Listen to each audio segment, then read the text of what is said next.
Hello everyone, आज की class में हम डिस्कस करने वाले हैं चालक की धारिता, जो 12th क्लास की फिजिक्स के सेकेंड चैप्टर विद्युत विभव और धारिता से संबंधित है। तो इसमें आज क्या क्या पढ़ने वाले हैं, इसकी यदि डिस्कशन कर दें सबसे पहले तो ज्यादा बेटर होगा। तो देखिए, सबसे पहले पढ़ेंगे हम लोग धारिता। धारिता का मतलब होता है क्षमता, ठीक है। दूसरी बात होगी एकल। एकल मतलब आइसोलेटेड, माने अकेला आवेशित चालक गोला की धारिता। तो आज इसी धारिता के बारे में, आज इसी क्षमता के बारे में, यही दोनों टॉपिक को हम डिस्कस करने वाले हैं। तो बता दूं, पीछे से क्लास रेगुलर वे में चलते आ रहा है, टॉपिक वाइज क्लास चल रहा है, और एक चैप्टर के बाद दूसरा चैप्टर, फिर दूसरे चैप्टर के बाद तीसरा चैप्टर आने वाला है। इसी तरीके से आपको पूरे चैप्टर कंप्लीट करवा दी जाएगी। और यहाँ पे खास बात यह है कि आप एक नोट्स, ठीक है, पढ़िए एक बार, फिर दूसरे बार स्क्रीन को रोक रोक के आप जो है से नोट्स बनाते जाइए। तो देखिए, टॉपिक जो आज का रहेगा धारिता, जिसको कैपेसिटी बोलते हैं या कैपेसिटांस बोलते हैं। धारिता का मतलब होता है किसी चीज को धारण करने की क्षमता। यही धारिता बताता है कि धारण करने की क्षमता कितना। लेकिन हम जो पढ़ रहे हैं, हम लोग जो पढ़ रहे हैं, वो किस में पढ़ रहे हैं? विद्युत में पढ़ रहे हैं, विद्युत आवेश में पढ़ रहे हैं, स्थिर वैद्युतिकी में पढ़ रहे हैं।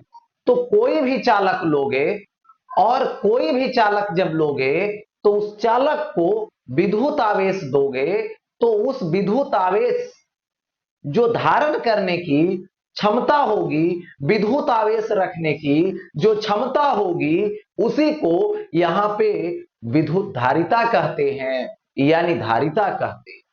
सिंपल समझिए कि सपोज दैट हमारे पास एक बोतल है। देखिए, या तो कंटेनर है जिसमें वाटर को रखा जाए, पानी को रखा जाए, तो इसकी भी एक क्षमता है, ठीक है। क्षमता कहने का मतलब हुआ कि मान लिया जाए कि 200 ml पानी मान लिया जाए रखनी है इसे, तो 200 ml रख दिए, उसके बाद भी इसमें डाल रहे हैं, तो क्या होगा? ओवरफ्लो कर जाएगा, बाहर चला।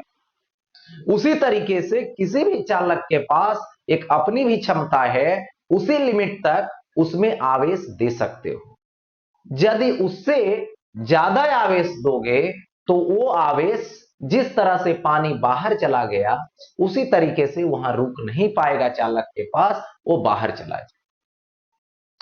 अब देखिए, इसमें खास बात यह है कि इस बोतल में जब पानी डालिएगा, ठीक है, तो जैसे ही पानी डालिएगा, जैसे थोड़ा सा डाले तो थोड़ा सा हाइट हुआ, उसी तरीके से और डाल दिए तो यहां तक हाइट चला गया, यहां तक डाल दिए यहां तक चला गया।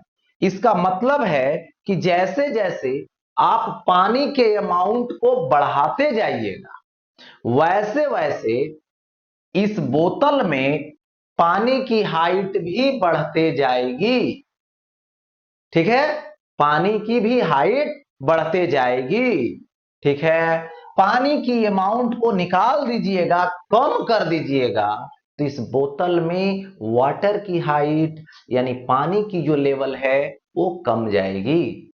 यानी इसमें ऊंचाई की बात करें तो परिमाण के सीधा समानुपाती है, पानी की मात्रा के सीधा समानुपाती है।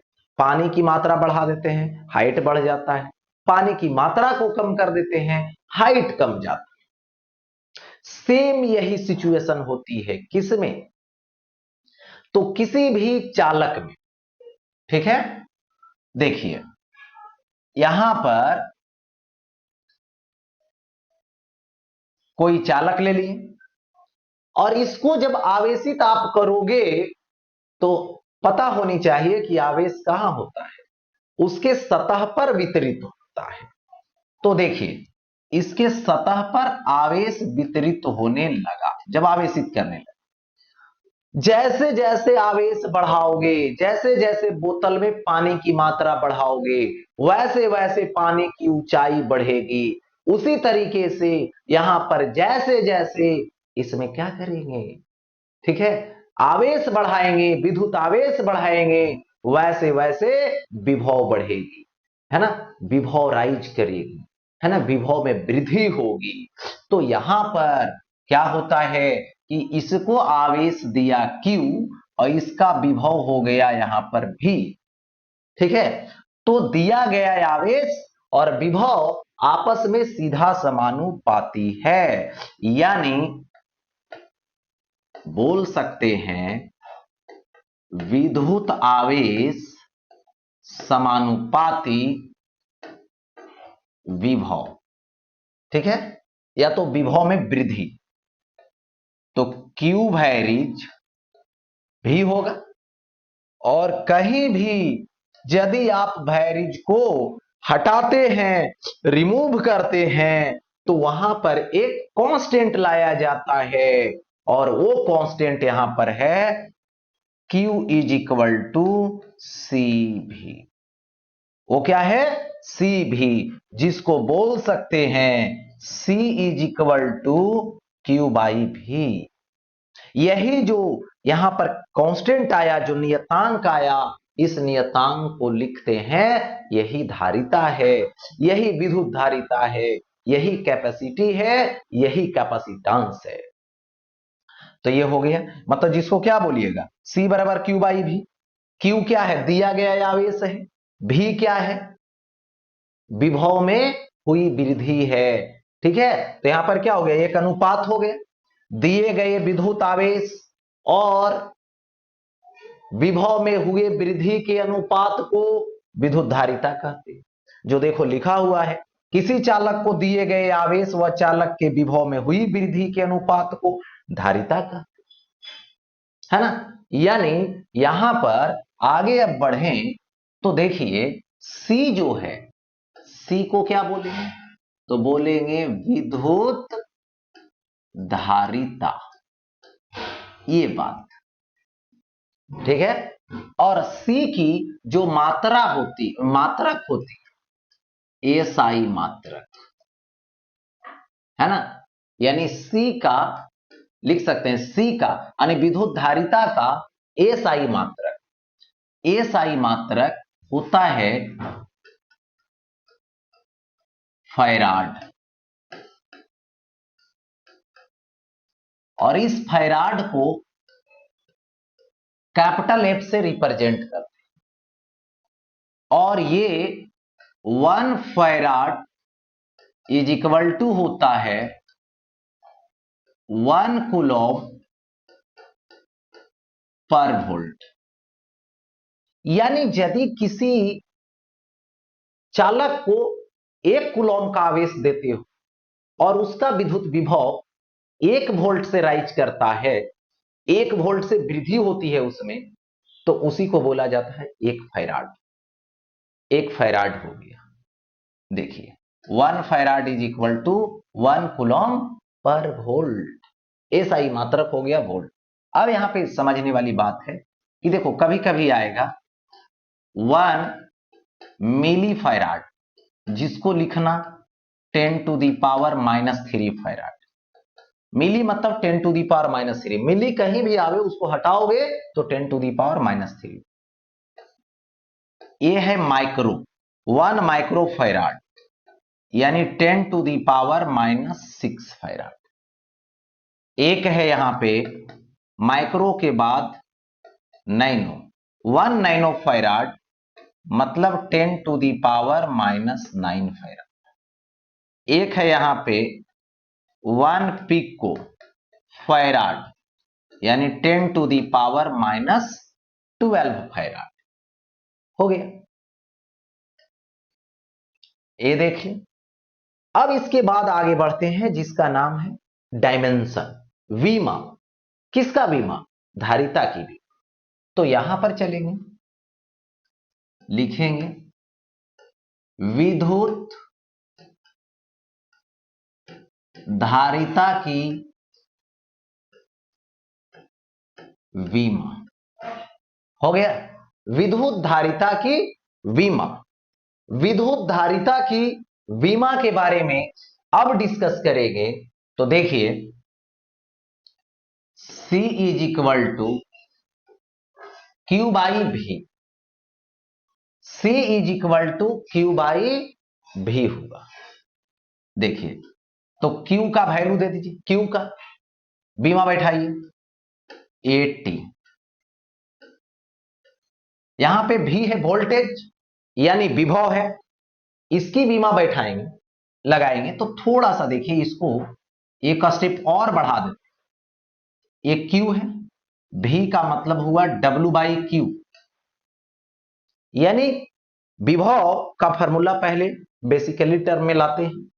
तो बेसिकली टर्म में मैंने लाया W बाई Q, तो Q ऊपर चला जाएगा तो Q स्क्वायर बाई W हो गया। तो Q स्क्वायर मतलब A पर पावर 2 T पे पावर 2, नीचे क्या है W, ml2 T पे पावर -2, ऊपर लेकर चले जाइए M पे पावर -1, L पे पावर -2, T -2 है और 2 है तो T पे पावर 4 होगा और A पे पावर 2 होगा। तो ये क्या हो गया, इसकी डायमेंशन हो गई, विमा हो गई, किसकी, तो विद्युत धारिता की। तो ये रहा आज इसके बारे में। आगे बढ़ता हूं, नेक्स्ट देखिए है क्या।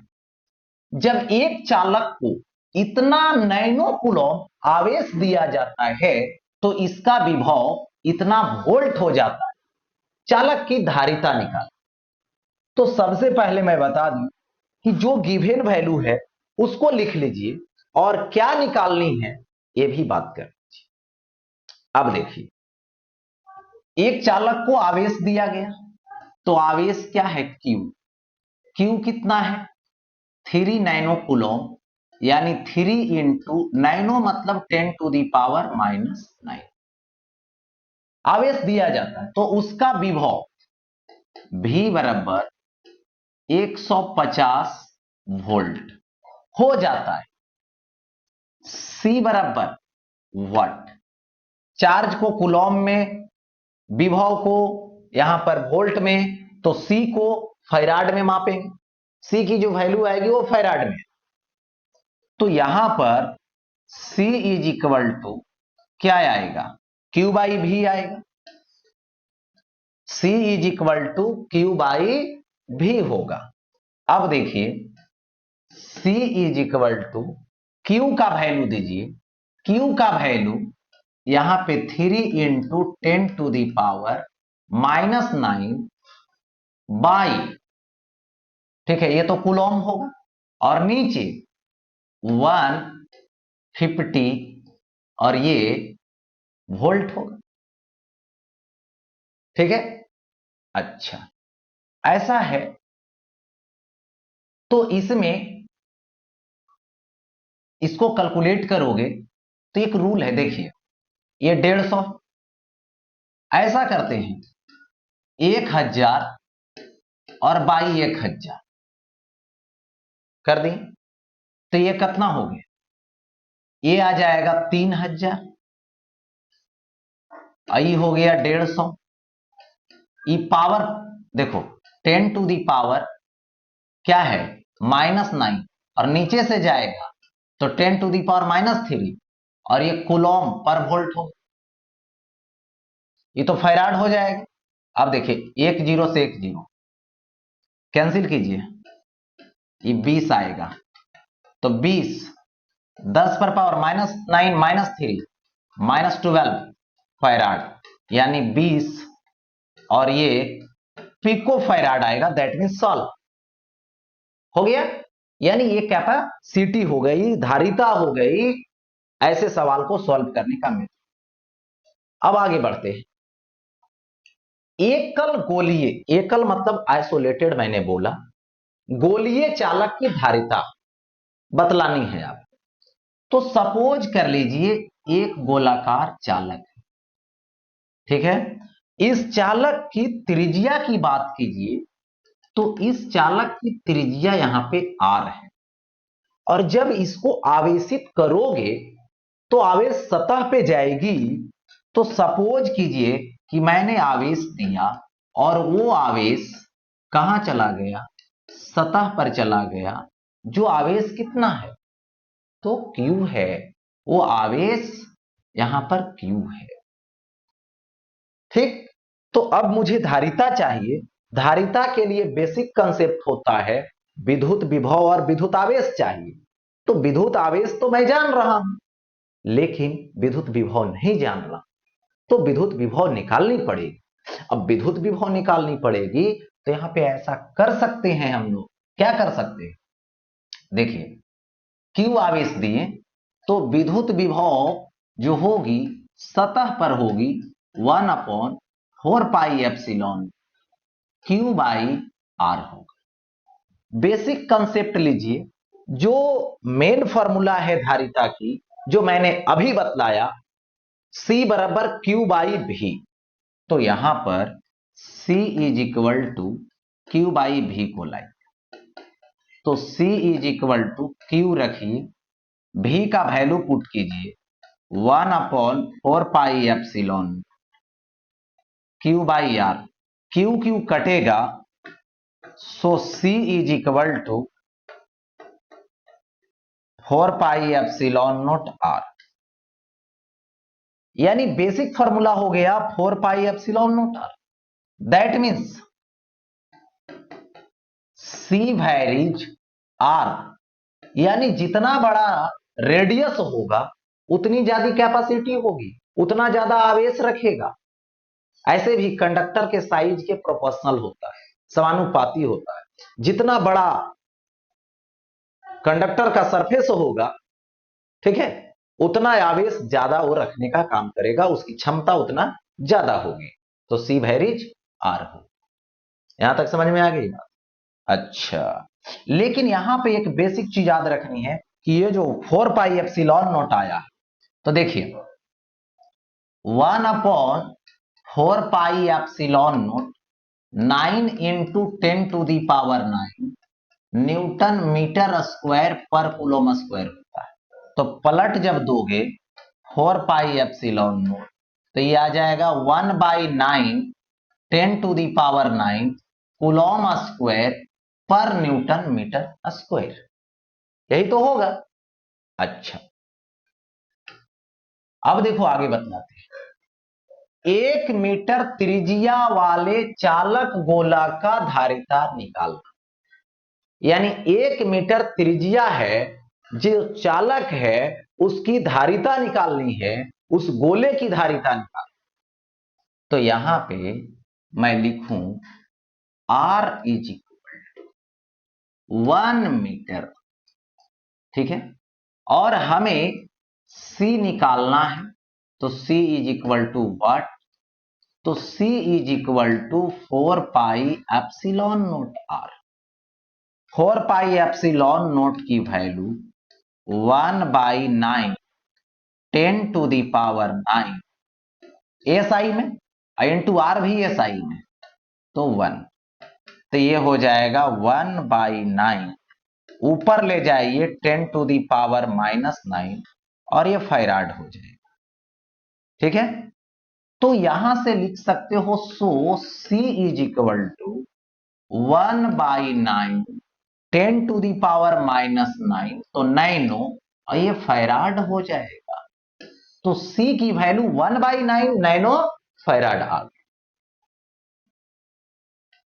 नेक्स्ट, एक गोलीय चालक की धारिता इतनी, तो धारिता तो दे दिया गया 2 पिको फैराड है, यानी 2 इंटू 10⁻⁻12 है। ठीक है, इसकी त्रिज्या निकालें, तो त्रिज्या इज इक्वल टू व्हाट, तो देखिए यहां पर दे रखा है C इज इक्वल टू, और R निकालना, तो बेसिक कंसेप्ट लगाएंगे। बेसिक कंसेप्ट क्या लगाओगे, C is equal to, spherical जब रहता है तो 4πε0 R होता है, तो त्रिज्या R is equal to C by 4 pi epsilon, तो 1/4 पाई एप्सिलॉन इंटू क्या आएगा, सी आएगा। 1/4 पाई एप्सिलॉन 9 इंटू 10⁹ सी का वैल्यू दे दीजिए, तो 2 इंटू 10⁻⁻12 और त्रिज्या है तो किस में आ जाएगा, मीटर में आ जाएगा। तो 9 दूना 18 इंटू 10⁻9 और -12 -3 मीटर, यानी 18 मिली होगा मीटर। अरे बहुत छोटी त्रिज्या है, ठीक है, यानी 2 पिको फैराड। देख लीजिए, अब देखो, यदि पृथ्वी की त्रिज्या इतना किलोमीटर है, यानी R is equal to 6400 kilometre, यानी SI में लाइए 6400 यानी 64 गुने 10 पर पावर, किलोमीटर मतलब 10⁻³ मीटर, यानी 64 इंटू 10⁻5 मीटर हो जाए, त्रिज्या आ गया। तो इसकी धारिता निकाले, तो क्या करना है, इसकी धारिता निकालना है, ठीक है। तो इसकी धारिता जब निकालोगे तो C इज इक्वल टू क्या होगा, वाट होगा, यहां पे C इज इक्वल टू वाट होगी, ठीक है। अब देखो C की वैल्यू लगाइए, तो C is equal to 4 pi epsilon naught R आएगा, ठीक है। अब देखो 1/4 पाई एप्सिलॉन नोट, तो 1/9 इंटू 10⁻, R की वैल्यू दे दीजिए 64 इंटू 10⁵, ये क्या होगा, फैराड हो जाए, ठीक। अब देखो C इज इक्वल टू 64/9 रहे, ठीक है। 10⁹ प्लस में ऊपर जाएगा माइनस में, 10⁻⁻9 और 10⁻+5 फैराड हो जाएगा, होगा ऐसा। अब देखिए 9 सते 63 इतना आएगा, 10⁻⁻4 फैराड, पॉइंट हटा दीजिए यहां से, तो ये 711 ये बन जाएगा माइक्रो फैराड। यानी अर्थ के रेडियस के इक्वल कोई कंडक्टर है और उसकी कैपेसिटी आपको बतलानी है, तो उसकी कैपेसिटी कितना होगी, तो याद रखनी है, उसकी कैपेसिटी होगी 711 माइक्रो, ठीक है। अब आगे बढ़ता हूं, नेक्स्ट देखिए, अब यहां पे सपोज कर लीजिए कि ये देखो कंडक्टर है, चालक है, गोलीय चालक है, इसकी त्रिज्या R है और इसके चारों तरफ क्या कर दिया गया, माध्यम लाया गया है, कोई मीडियम दिया गया है, ठीक है, जिसकी आपेक्षिक विद्युतशीलता या तो प्रावैधुत नियतांक यहां दे दिया गया। तो जब C लिखोगे, मीडियम है तब C medium is equal to 4 pi epsilon naught epsilon R into capital R। जितना प्रावैधुत नियतांक इसका ज्यादा होगा या तो आपेक्षिक विद्युतशीलता इस चारों तरफ के माध्यम का ज्यादा होगा, तो धारिता भी ज्यादा होगा, ये कन्फर्म। अब देखिए यहां पे Cm is equal to epsilon R into ये क्या आएगा 4 पाई एप्सिलॉन नोट R। तो ये जो रेडियस वाला है तो इसकी कैपेसिटी, ये तो हवा की बात कर रहा है, तो यहां पर Cm इज इक्वल टू क्या हो जाएगा, एप्सिलॉन आर इनटू क्या आएगा यहां पे, तो सी एयर आएगा। हो गया ऐसा, तो ये हो गया माध्यम से संबंधित। अब देखो आगे बढ़ता हूं, इसमें 9 सेंटीमीटर त्रिज्या वाले गोला को पानी में रखा गया है, तो इसकी धारिता निकाल। तो देखिए त्रिज्या 9 सेंटीमीटर यानी 9 इंटू 10⁻⁻² मीटर, यही तो होगा।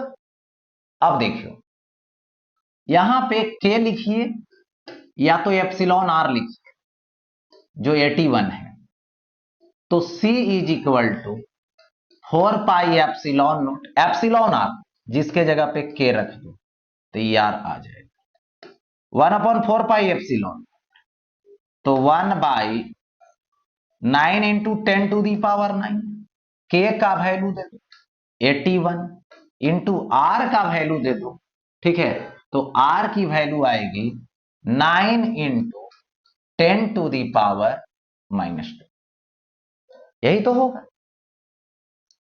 अब यहां पर देखिए कुछ कैंसिल होने वाला है, तो ये 9 से 9 कैंसिल, ये होगा 81, ऊपर जाएगा देखो तो 10⁻, ऐसा है कि 9 तो -9, 10⁻⁻² फैराड, तो यहां पे C is equal to 81 10⁻⁻11 farad हो गया ऐसा, 11 फैराड दे दिया गया। इसको पिको फैराड में बदलोगे यदि, तो बदलने का उपाय क्या है, सुन यहां से क्या करो 81 इंटू 10 करो और बाई 10 करो, 10⁻⁻11 फैराड, ये ऊपर जाएगा -12 बना देगा, तो 810 और ये क्या बन जाएगा पावर -12 हो जाएगा, तो पिको फैराड में कन्वर्ट होगी। That matter solve. नेक्स्ट, अब देखिए एक चालक की धारिता हवा में कितना है दे रखा है, एक चालक की धारिता हवा में 20 पिको फैराड है, तो इसका धारिता एक माध्यम में निकालें जो कितना है, इतना है। तो मैंने बताया कि हवा में मालूम है एयर में कितना है, तो 20 पिको फैराड है। मीडियम में आपको बतलानी है, जहां पे के दे रखा है कितना 4, तो यहां पर मीडियम में बताए थे एप्सिलॉन आर या तो के इनटू क्या लिखोगे सी एयर, तो के का वैल्यू 4 हो जाएगा, एयर का वैल्यू 20 पिको फैराड हो जाएगा, तो 20 चौके 80 फैराड, आंसर दे दिया गया। आगे बढ़ता हूं, नेक्स्ट देखिए चालक की धारिता निर्भर करता है, तो पहले बताया चालक के आकार पे, ठीक है, बढ़ाओगे आकार बढ़ जाएगा, क्षेत्रफल पे आकार बढ़ेगा तो क्षेत्रफल भी बढ़ेगा, माध्यम पे चारों तरफ जो माध्यम है वो पर भी, उस पर भी देखा। चौथा में आता है अन्य चालकों की उपस्थिति, वहां पर अदर चालक भी उपस्थित होंगे तो उस पर भी उसकी धारिता निर्भर करती है। मतलब इन 4 बिंदुओं पर ध्यान देनी है कि चालक की धारिता जो है निर्भर करता है। आगे बढ़ता हूं, देखिए एन समरूप बूंदे प्रत्येक की धारिता C है, जिसे मिलाकर बड़ा गोला बनाया गया है, तो बड़ा गोला की धारिता निकालें। यानी समरूप बूंदे,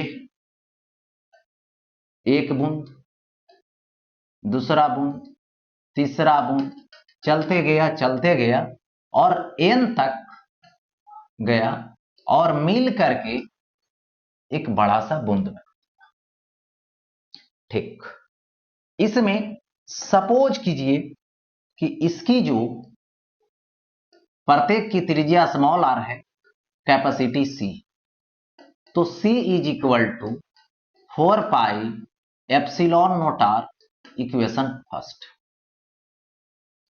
इस बड़ा सा जो गोला है इसकी त्रिज्या बढ़ चुकी है और इसकी त्रिज्या r हो चुकी, और इसकी जो धारिता है वो C डैश हो चुकी, तो इसकी त्रिज्या सबसे बड़ा कारण है निकालने।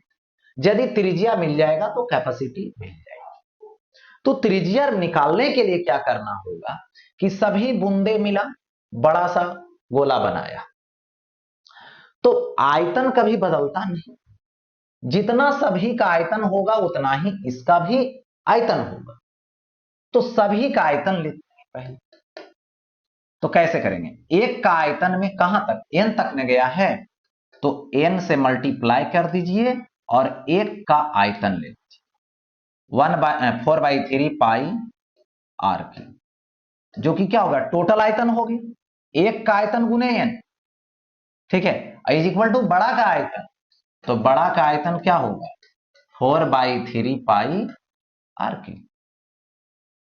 अब देखिए 4/3 पाई, 4/3 पाई कैंसिल, तो यहां से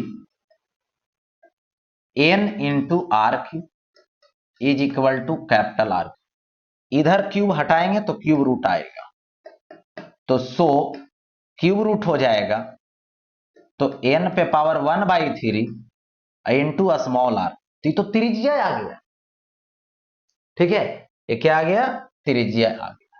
अब इसके बाद देखिए इसकी कैपेसिटी लो, तो कैपेसिटी C डैश है, ठीक है, तो C डैश क्या होगी, यहां पे 4 पाई एप्सिलॉन नोट आर आने वाला है, ठीक है, 4 पाई एप्सिलॉन नोट आर आने वाला है, तो यहां से क्या आएगा, त्रिज्या ले लो, तो यहां पे 4 पाई एप्सिलॉन नोट और आर की वैल्यू देखिए n पे पावर 1/3 इंटू स्मॉल आर, तो यहां से n पे power 1/3 into 4 pi epsilon naught R, देखो यहां से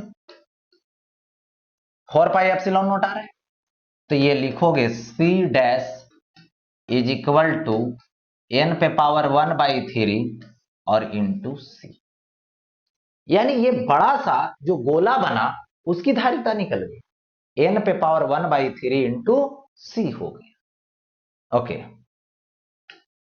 आगे बढ़ता हूं, यहां पे 64 समरूप बूंदे, प्रत्येक का धारिता इतना है, यानी n का वैल्यू 64 है और C का वैल्यू 5 पिको फैराड है, ठीक है, 5 पिको फैराड है, जिसे मिलाकर एक बड़ा गोला बनाया, क्या किया गया, बड़ा गोला बनाया जिसकी धारिता निकल, तो उसकी धारिता क्या होती है C dash, C is equal to what, तो C dash is equal to n पे पावर 1/3 इंटू C, n का वैल्यू 64 का whole to the power 1/3 into C आएगा, तो 64 है, तो 4 का क्यूब टू दी पावर 1/3 और इंटू C का वैल्यू 5 पिको फैराड होगा, तो यहां पे C dash is equal to 4 का क्यूब बाई 1/3, तो क्यू क्यू कट जाएगा, तो ये 4 होगा इंटू 5 पिको फैराड, तो 5 पिको फैराड यानी 20 पिको फैराड, यही तो फॉर्मूला होता है। तो फॉर्मूला याद रखना, कैसे आया ये भी मैंने बता दिया, ये ट्रिक कैपेसिटी के लिए, ये जो है से बोर्ड में बार बार पूछते रहता है कितना था, मिला के इसको बनाया गया तो क्या हो।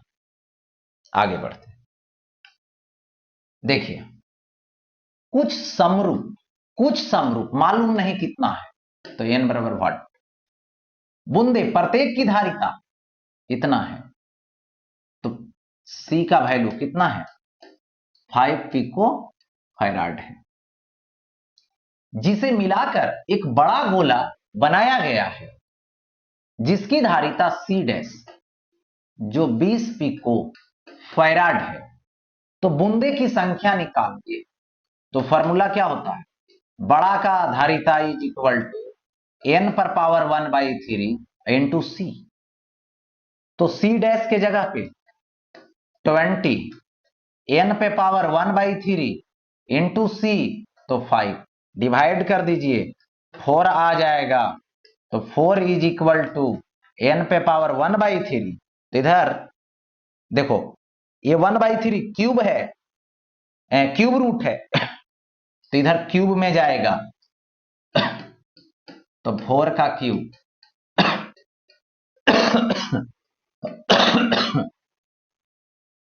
तो n इज इक्वल टू 64 हो जाए, यानी 64 दे दी। अब आगे बढ़ता हूं नेक्स्ट। अब देखिए यहां पे n समरूप बूंदे, प्रत्येक का विभव भी, जिसे मिलाकर एक बड़ा गोला बनाया गया है, तो गोला का विभव निकालें।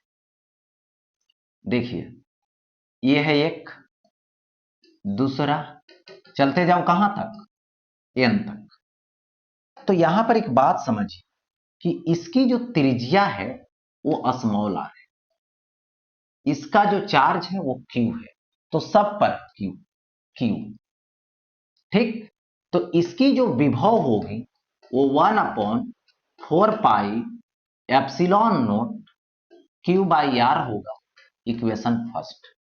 सबको मिला करके एक बड़ा सा गोला बनाया गया जिसकी त्रिज्या कैपिटल R, इसका विद्युत आवेश क्या है, NQ है। इसकी विद्युत आवेश कितना है, तो यहां पर NQ दे दिया, हो गया ऐसा। अब देखो टोटल जो आयतन होगा वो बड़ा आयतन के बराबर होगा, ठीक है। देखिए क्योंकि मिला करके बनाया गया, तो आयतन कभी बदलने वाला नहीं है, तो एक का आयतन निकाल के n से मल्टीप्लाई कर, यानी n इंटू एक का आयतन 4/3 पाई r, आई जो है से बड़का का आयतन, तो कितना आएगा 4/3 पाई r³। देखो बड़ा वाला, तो ये और ये तो कट जाएगा, तो ये कितना आएगा n into r³ is equal to capital R, तो ये क्यूब रूट होगा, so r is equal to, तो n पे पावर 1/3 इंटू क्या आएगा, स्मॉल r आएगा, r is equal to n पर पावर 1/3 इंटू स्मॉल r, ये तो निकल गया। अब जो है इसका जो विभव है ये v डैश, तो v dash is equal to 1/4 pi epsilon naught total आवेश NQ बाई त्रिज्या R, यही हो गया। अब देखिए 1/4 पाई एप्सिलॉन नोट दीजिए, NQ दीजिए, कैपिटल R जो निकाले हैं आयतन को बराबर करके तैयार है, तो n पर पावर 1/3 इंटू स्मॉल r, यहां पर इंटू होगा, देखो n पे पावर 1/3 इंटू स्मॉल r। ऐसा कीजिए n है, पावर कुछ नहीं तो 1, n पे पावर 1/3 है, ऊपर ले जाइए -1/3, 1/4 पाई एप्सिलॉन नोट, और ये क्या आएगा, तो Q/R आएगा, हो गया ऐसा, तो Q/R। तो यहां से v is equal to n पे पावर 1, n पे पावर -1/3, तो ये आ जाएगा n पे पावर 2/3। कैसे, 1 में 1 - 3 करो, ठीक है, 1 - 1/3, तो 3 एलसीएम ले ली, तो 3 और -1 तो 2/3, ये जो देख रहे हो 1/4 pi epsilon naught Q/R, 1/4 pi epsilon naught Q/R, ये भी है, तो यहां से v dash is equal to क्या आ गया, v आ गया। तो V dash is equal to n पे पावर 2/3 और इंटू भी दे दी। मैटर यहां तक समझ में आया? ये ट्रिक बन गया। कैपेसिटी में 1/3 याद रखना और विभव में 2/3, बस यहां 2/3 और कैपेसिटी वाला में, धारिता वाला में 1/3, यही अंतर है बस। आगे बढ़ते हैं। 64 है यानी n बराबर 64 होगा। समरूप बूंदे प्रत्येक का विभव इतना है, प्रत्येक का विभव 10 वोल्ट है। चलिए हो गया यहां, जिसे मिलाकर एक बड़ा गोला बनाया गया है। तो बड़ा बूंद की यहां पे धारिता नहीं, यहां पे विभव है ना, विभव निकाले तो विभव बड़ा का भी डैश होगा, तो n पे पावर 2/3 और इंटू भी, यही ट्रिक है। देखो n का मतलब 64 का होल पर पावर 2/3 और इंटू भी का वैल्यू 10 और ये वोल्ट। ठीक है, तो 64 मतलब 4 का क्यूब और पावर 2/3 इंटू 10 वोल्ट हो गया। अब देखिए 4 का क्यूब क्यूब कटेगा, 4 चौके 16 into 10 is equal to 160 volt हो गया। ये 160 वोल्ट आ गया। सवाल सॉल्व। नेक्स्ट, कुछ समरूप बूंदे, कुछ है मालूम नहीं, व्हाट लगा दीजिए। प्रत्येक का विभव भी जो 5 वोल्ट होने वाला है, ठीक है, जिसे मिलाकर एक बड़ा गोला बनाया गया है जिसका विभव भी डैश जो कितना है, तो 20 वोल्ट है। ठीक है, तो बूंदे की संख्या निकाले यानी n निकाले। ठीक है, तो क्या करोगे, यहां से आएगा V dash is equal to n पे पावर, यहां पर होगा 2/3 और इंटू भी होगा। देखो तो यहां से n का वैल्यू दे दीजिए, n का वैल्यू तो निकालना है, सोचने वाली बात ही नहीं है। तो भी डैश 20 n पे पावर 2/3 स्मॉल भी 5। देखिए n पे पावर कितना आएगा 2/3 इज इक्वल टू 5 इधर ले लाइए, तो 20/5 कैंसिल कीजिए 4 आएगा। ठीक है, 4 आ गया। अब यहां पर रूल लगाइए कि n पे पावर 2/3 है, ठीक है, और ये क्या है 4 है यानी 2 का स्क्वायर है। इधर से इधर जब जाएगा तो पावर पलटी मार देगा, तो 2 पर पावर 2 और पावर पलट जाएगा तो कितना हो जाएगा 3/2 हो जाएगा। ठीक है, 3/2 हो गया। अब जैसे 3/2 होगा तो 2 तो कट जाएगा यानी 2 का क्यू आएगा, तो क्या आएगा 8 आएगा, यानी n इज इक्वल टू 8 हो जाएगा। यानी नंबर ऑफ जो बूंद है, बूंद की जो संख्या है वो 8 हो जाएगी। ओके, तो आज की क्लास यहीं तक हुआ। ठीक है, फिर अगले टॉपिक होगी